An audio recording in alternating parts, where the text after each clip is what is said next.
世界闻名的发源地有二：一是科学研究室，一是监狱。我们青年立志，出了研究室就入监狱，出了监狱就入研究室，这才是人生最高尚优美的生活。从这两处发生的文明，才是真文明，才是有生命、有。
任务没有处理完，就让我先过来了。请坐。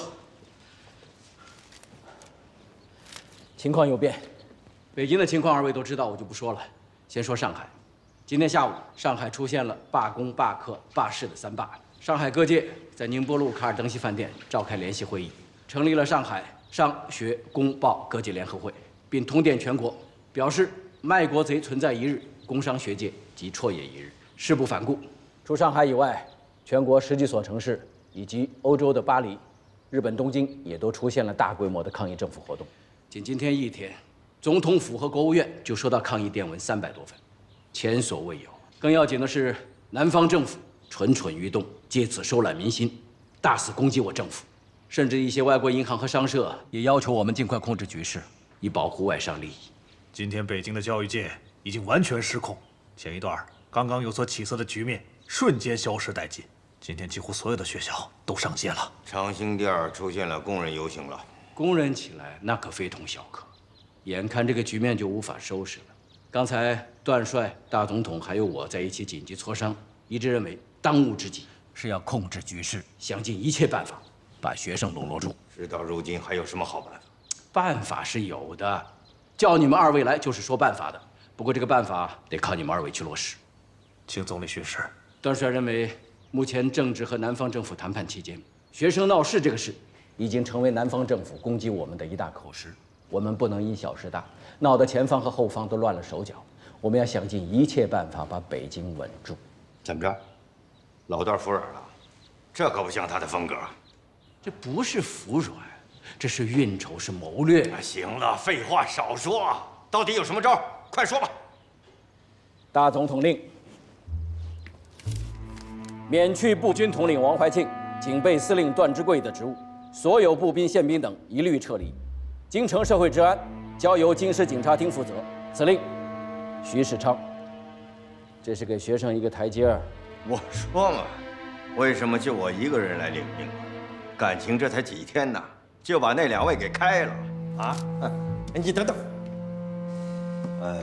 这军人撤了，那么多的学生，光警察管得过来吗？吴总监，你要是有什么牢骚，请朝你们的大帅段祺瑞发去。我只是奉命传达。如果你明天还想来开会的话，就赶紧去落实任务。我不是什么牢骚，我就是想说，部队撤了，宪兵撤了，警察还在那儿干什么？维持秩序，等候撤离命令。好。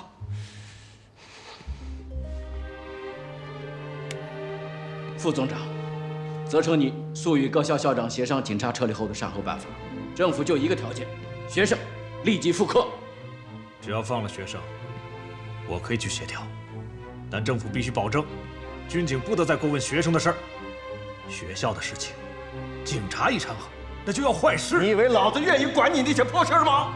就是你们管理不严，才让一帮文人煽动学生们闹事儿。要不是这样的话，老子舒坦得很。够了，钞款用吗？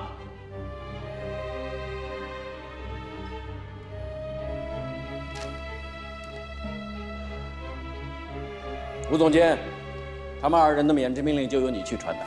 好，你等等，这是你的事儿，干嘛让我去啊？这是段帅和大总统的指令，你自己掂量。我去。吴总监，我也去落实我的工作了。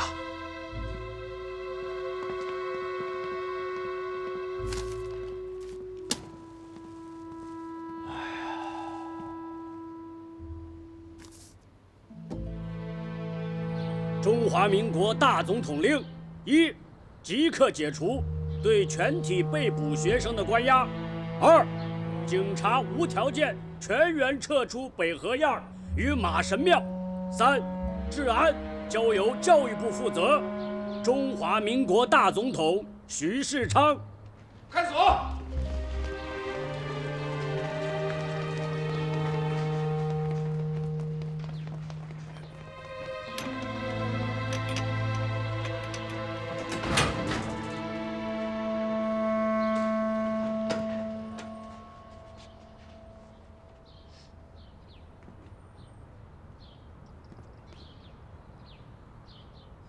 这是咋回事儿？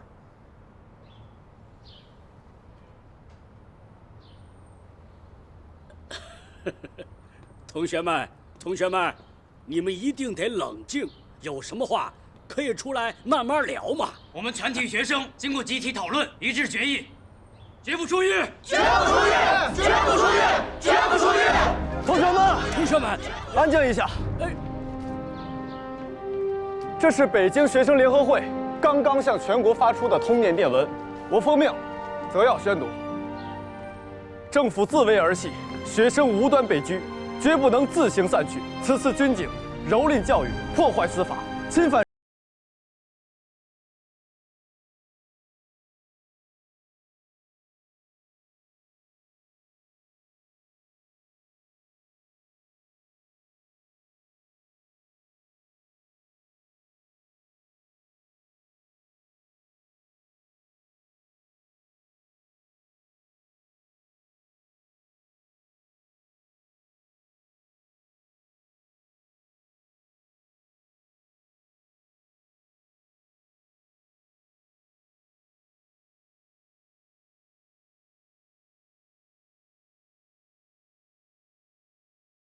陆宗舆，这也是他们的底线，否则的话，这很难说服他们。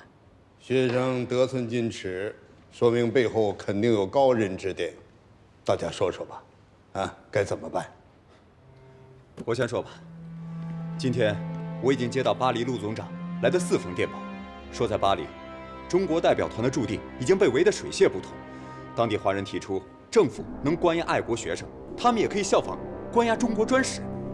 再不把学生放出来，代表团的人很有可能被当成卖国贼，被当地华人群起而攻之啊！我仔细研究了学生们的要求，其实不算高，毕竟没有把巴黎合约这条搬出。说到底，无非就是要罢免曹、张、陆，给国人出口气而已。我觉得不能因为这几个人而误了大事，该痛下决心了。再拖下去，学生要提出别的要求，那可就麻烦了。我赞成钱总理的意见。我赞成钱总理的意见。我赞成钱总理的意见。我赞成总理的意见。哦，我也赞成总理的意见。吴总监，您的意见呢？到了这份上了，我还能有什么意见？你们决策，我执行就是了。好，吴总监这个态度就非常好了。现在大家意见都是一致的，这个事儿呢，我跟老段也商量过，现在又到了真的是过不去这道坎儿的时候了，只好先委屈一下超主林他们几个。这样就请副代理总长代表我正式向学生道歉，同时发布正式撤免曹张陆的职务令。是。大总统令：曹汝霖、张宗祥、陆宗舆皆免职。曹汝霖同时辞去交通银行经理职务，必往小汤山。徐世昌。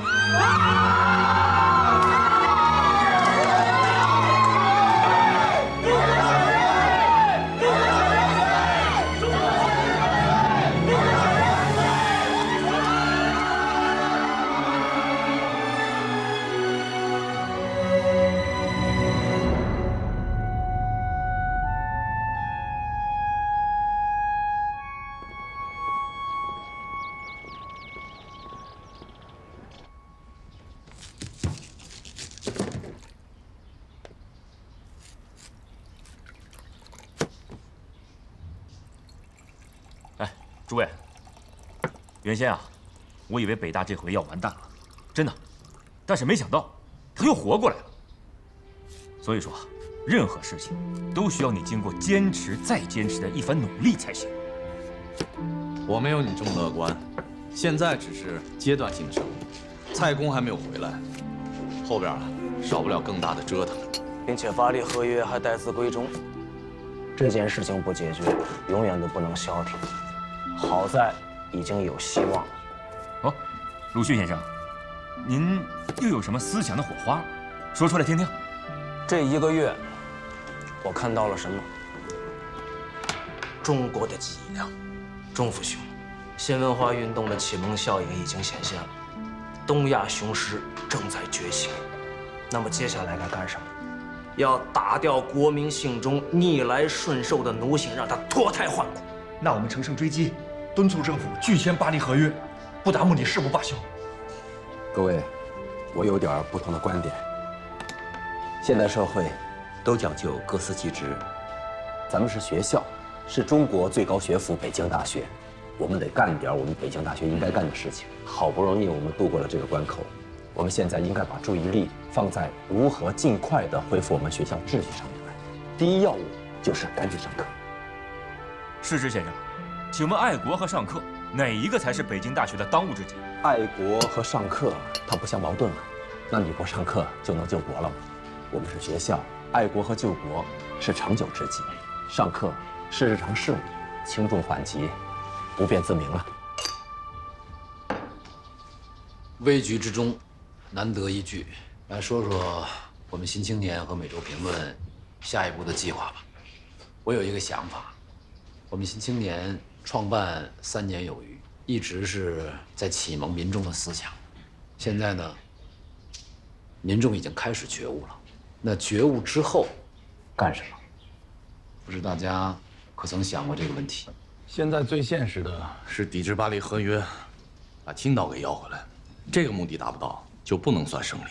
对，而且，抵制了巴黎合约之后，如果一个国家的根本问题没有解决的话，类似的问题还会一个又一个的冒出来。强国、富民、也是一句空话。现在出问题的是这个腐朽的政权。那么我的观点很明确，抗争就要抗争到底。我还是老生常谈啊，我不主张暴力革命，我也不主张成天把主义挂在嘴边，要讲究实际。说到向外国学习，我的看法还是要学习美国。各位同仁别忘了，我们新文化运动，我们的旗帜就是科学与民主，所以中国要发展，必须全面学习美国。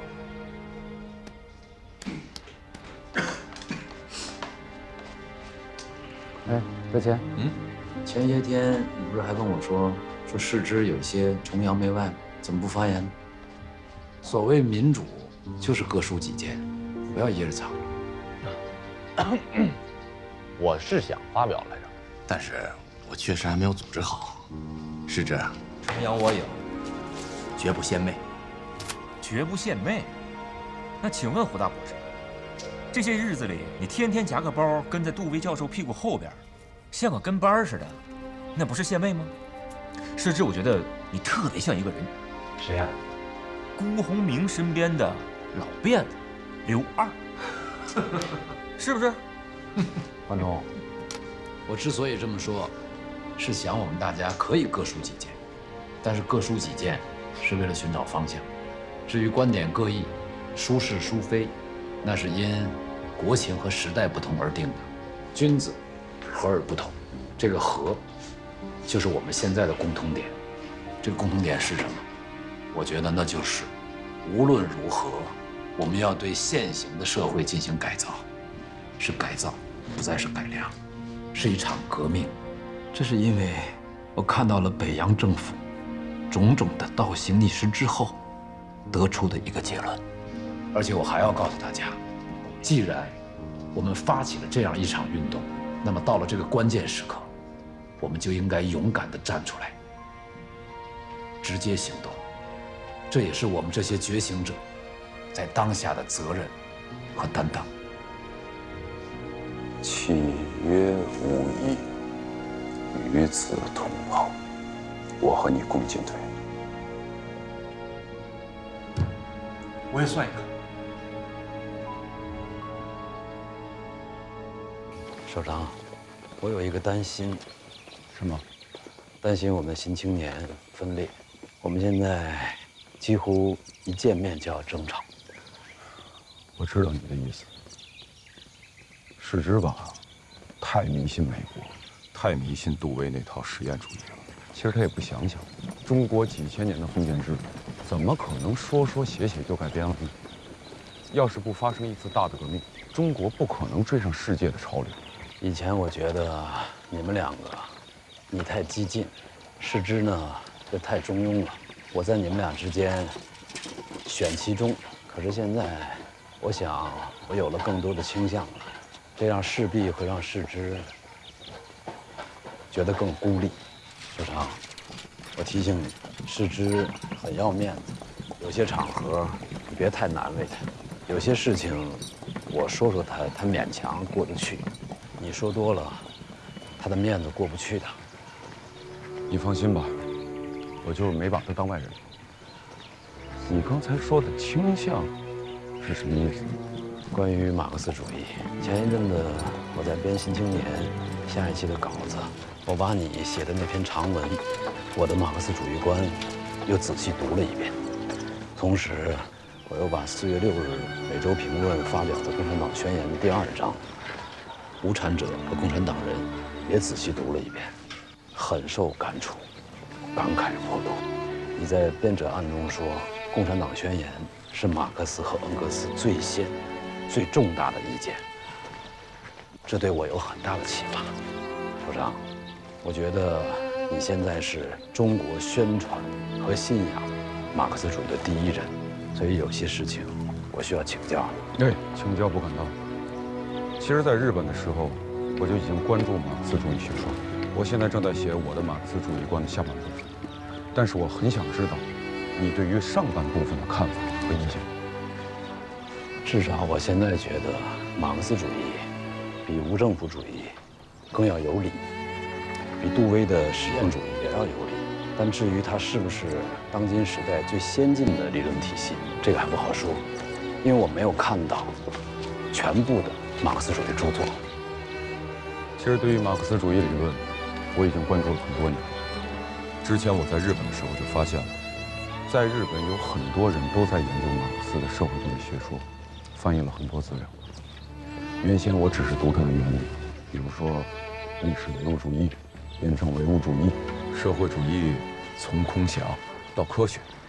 但是最近，我把它结合到中国的实际来读，越读越觉得开窍。朱兄，我有一个想法，中国要想求发展，必须依靠马克思主义理论来做我们的指导思想，除此之外很难找到第二条路。你就这么肯定你定这个结论？这个还只是我的初步想法，但是5·4运动之后，我的这个想法是越来越强烈，当然也需要经过论证和思考。那你是怎么看待俄国的10月革命的？这个问题，我在之前发表的《法俄革命之比较观》中就有所阐述。总的来说，俄国的10月革命与英法革命是截然不同的。我认为它是最先进的革命。此话怎讲？以往的英法革命，归根到底，它还是资产阶级的革命。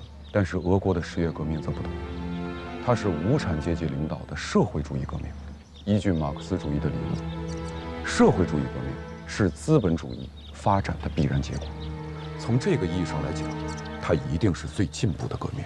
马克思的书我读的不多，但是我知道，社会主义学说一个基本的观点，就是社会主义革命只能在资本主义充分发展了之后才能爆发。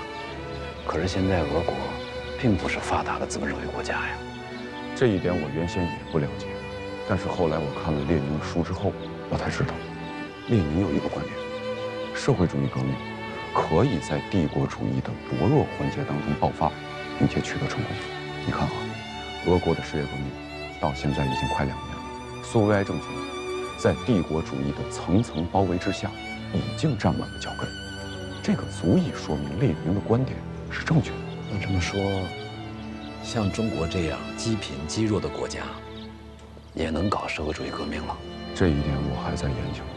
不过俄国的10月革命已经为咱们做出了榜样。好，首长，你今天给我上了一课。嗨。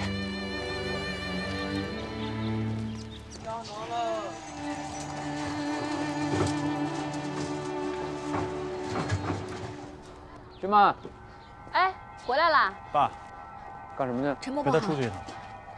先生，一会儿就吃饭了啊。多添几个菜。今天晚上我要请首长和世侄吃饭。哦，好。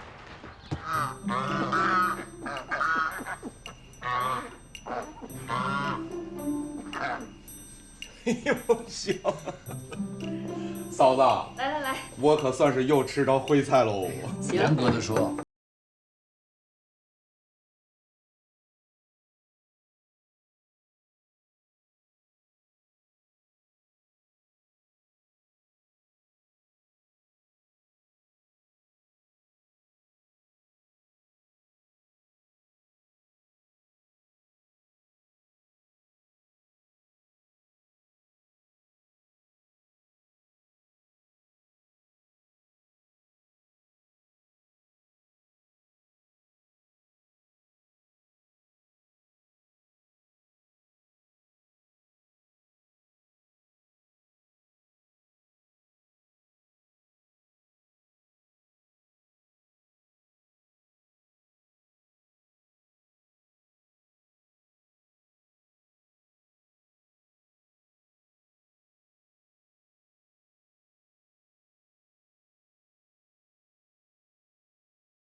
妈妈，他们在吃鱼。咱们有肉肉，肉肉比鱼还好吃。来，妈妈给你加块肉，凭什么不让我去？太小看人了吧？你明年18了，你就可以上桌了。老头子还新文化运动的领袖呢，自己在家里搞这些封建礼教，我抗议！我也抗议！为什么不让我和妍妍哥哥在一起？我也抗议！老头子封建！嘘，小声点，怎么这么不讲礼仪啊？快吃口肉肉！别抗议了，赶紧吃肉。好不好吃啊？你们都知道，前2天我受了刺激，可以说算是经历了一次脱胎换骨。钟福兄，别太心重了，这事情都过去了，现在咱们北大不又是北大了吗？北大是不是原来的北大，我不知道。我陈独秀已经不是原来的陈独秀了。这是我昨天写的一篇文章，妍妍，读给2位叔叔听听。北京市民宣言：中国民族乃酷爱和平之民族，今虽备受内外不可忍受之压迫，仍本思之。对于政府提出最后最低之要求：一、对日外交不抛弃山东省经济上之权利，并取消民国4年、7年2次密约；二、免徐树铮、曹汝霖、陆宗舆、张宗祥、段志贵、王怀庆等6人官职，并取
那现在我来回答。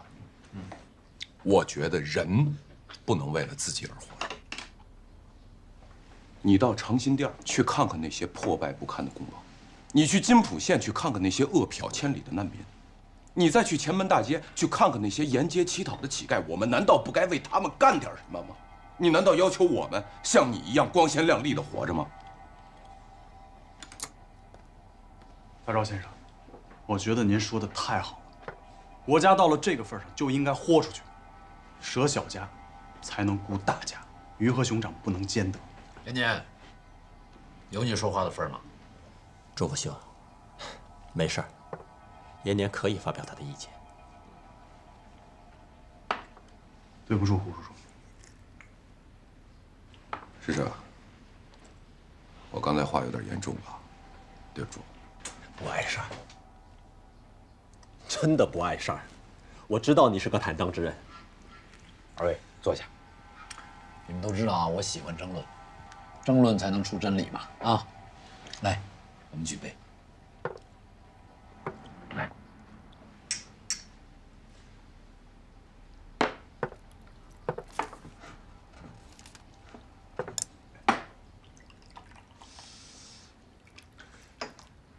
诗诗，诗诗，不是你这个人就是这样，你不用藏着掖着，你有什么想法你就说。我没有藏着掖着呀。我认为仲甫兄要搞的这个市民宣言是多此一举。况且现在杜威先生刚刚来到中国，刚刚进入北京，所以每天我要忙着给他张罗一些演讲的事情。这些事情我都需要去和教育部还有一些政府部门打交道，请他们出面亲自来安排。我不想把这些关系搞得太僵硬了。发动市民争民主，我同意。所提这5条我也同意，特别是这第5条。但是这上面所说的，我等学生、商人、劳工、军人等唯有直接行动，过于强硬，没有必要吧？诗诗，这怎么叫没有必要呢？这句话最重要，它不能没有啊。诗诗，你听我解释啊，从新文化运动到五四运动，这是个因果关系。前者是思想启蒙，后者是付诸行动。不管你乐不乐意，这些都是你我这些年直接推动的结果。现在国民觉悟，付诸行动了，这是一次飞跃。我们作为首倡者，不能阻拦，你也阻拦不了。孙中山先生说：“世界潮流浩浩荡荡，顺之则昌，逆之则亡。”我们要做促进派，不能做投降派。要想救中国，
报大沟头18号的游印社也是陈独秀的一个印刷点，有时候一些不宜在北大印的传单，特别是李大钊搞的一些介绍马克思主义的长文，多数在这里印刷，数量不多，看来不是为了散发，应该是共传看的。你们是怎么想的？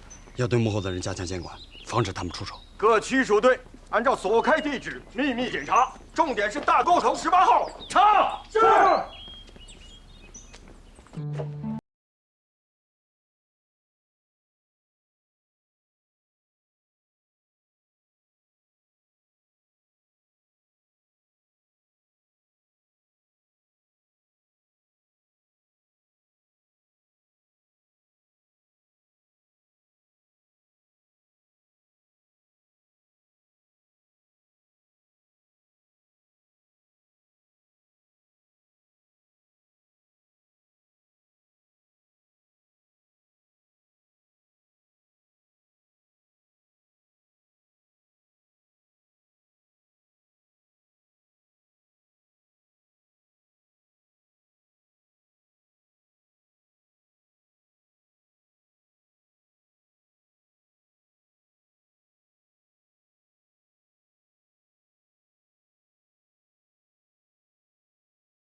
慢点！哎呦，哎呦，我鞋。没醉，我自己走，嫂子。哎呦，我送他回去吧。哎，守察你照顾一下仲甫啊。好，你放心吧。没醉。哎呀，你还没醉呢，一会儿掉泥里头。管你爸去。看着路。哎呦哎呦，鞋。仲甫兄，你交代的事，我晚上就翻，不耽误你。哎呀哎呀哎呀！哎呀，你把他扶过去点儿，慢点儿，来。来。仲甫兄，那东西不宜在红楼印，太招摇。我知道，明天我去大沟头印。这事交给我吧。印、发都由我来，你不方便出面。首长，我是下了决心了。这样，你去印，明日中午我们大沟头碰面，咱俩一人一半，晚上去撒。这样吧，这事儿明天咱俩见面时再说。你先把稿子给我。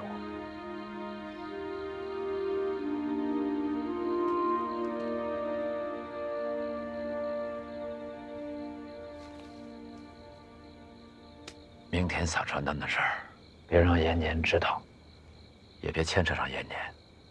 我不想让他掺和进来。